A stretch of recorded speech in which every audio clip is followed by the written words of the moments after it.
Let's continue writing linear equations, but today, instead of giving you the slope and the y-intercept, I'm going to give you the slope and a point on the line. So in order to write the equation of the line that passes through the point 6, -3 and has a slope of -2, we need to find one piece of information, and that one thing that we need is the y-intercept.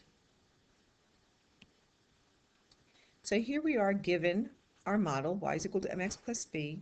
We have our slope, and we have this xy ordered pair. What will we do? We'll start by replacing. I'm going to give you all the transformations as we go along. We'll start by substituting, replacing in the values for m, x, and y into the model. From there, we'll simplify, and we'll get -2 times 6 will give me -12. We'll then use one inverse operation by adding 12 to both sides to get our value of b. Once we have our value of b, we now have our equation. Y is equal to -2x plus 9.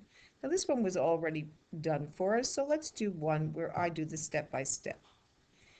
Given the slope of 6 and a point on the line, -2, 1, let's write the equation of the line. However, we need to find the value of b. So our y is 1, our slope is 6, our x coordinate is -2, and we're solving for b. Let's simplify, and I'm following the transformations from the model. I'll add to solve for b, and I get b is equal to 13. My equation is y is equal to, replace that slope in, 6x, and my y-intercept, 13.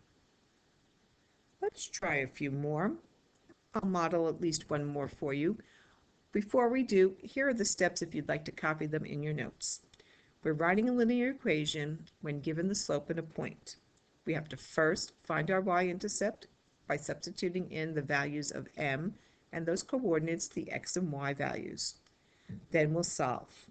Once we get that value of b, we can replace the slope that was given and the y-intercept that we found to write the equation. Here's the examples I was referring to. I'll model at least one more. Y is equal to mx plus b. We have a value of y, which is 5. Our slope is 3. Our x coordinate is 1. We'll simplify. We'll solve. We find that the value of b is equal to 2. Time to write the equation. Y is equal to 3 times x plus 2. And there's your equation. I'll do one more. Y is equal to mx plus b, so y is 6, is equal to, well, 0 times x, and x is here -4, and we're solving for b. Well, this just cancels this term out, so I get b is equal to 6. The equation, y is equal to, well, 0 times x is just 0. We have a constant, and recall, just since we're reviewing for midterms anyway, that when we're graphing and my y is a constant,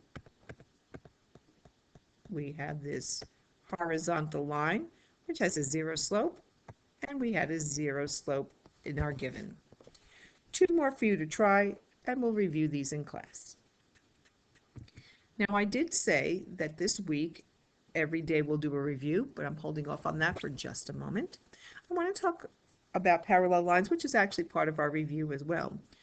2 lines or 2 non-vertical lines are parallel if and only if they have the same slope. And again, that was an important key factor in our last chapter. We found that if they would have the same slope but different y-intercepts.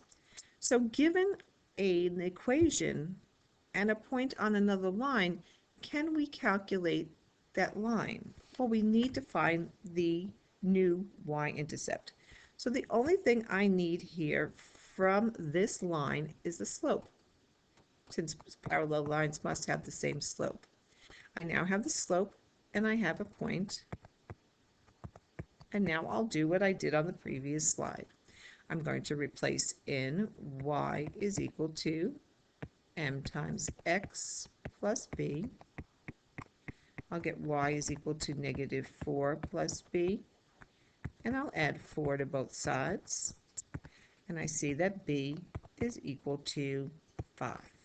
So an equation of a line that's parallel to this given line would be y is equal to 2x plus 5. Again, keeping the slope, finding the new intercepts. One more time. If I want to find the line that's parallel to this given line, only thing I need from that line is its slope. I already have a point that passes through this line on the parallel line, so I will begin the process. Y is equal to m times x plus b. Negative 4 is equal to negative 9 plus b. What's next? Add 9 to both sides. And I see that b is equal to 5 once again. So a line that's parallel to y is equal to negative 3x minus 2 that passes through this given point will be y is equal to negative 3x plus 5. And that's a little sampling of how you can find a line that's parallel to a given line given the point. So as I mentioned, each day I will do a little review, and today my review is on solving equations with variables on both sides. We know that the key part to this is to collect your variables to one side, so I'll start by subtracting 2x on the left and the right. I simplify and I get 2x plus 6 is equal to 14. I now have a two-step equation. I'll subtract 6 and I'll get 2x is equal to 8, and I'll divide by 2, and x is equal to 4. If I were to replace 4, I'd get 4 times 4 is 16 plus 6 is 22, and I'd get 2 times 4 is 8, and 8 plus 14 is 22, so I know it worked. My second example is a multi-step for sure because it has a distribution and a combining like term, so we're practicing a lot of skills in one here. Let's distribute first, and we'll get 3x minus 6, and on this side we have some like terms to combine, and I'll have 3x plus 5. Variables on both sides say let's collect to one side, and in this case they cancel out. I'm left with negative 6 is equal to 5, which we know is a false statement, so there is no solution to this equation.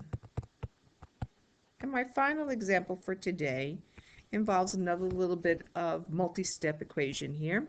I have 7x minus 2x will give me 5x plus 10.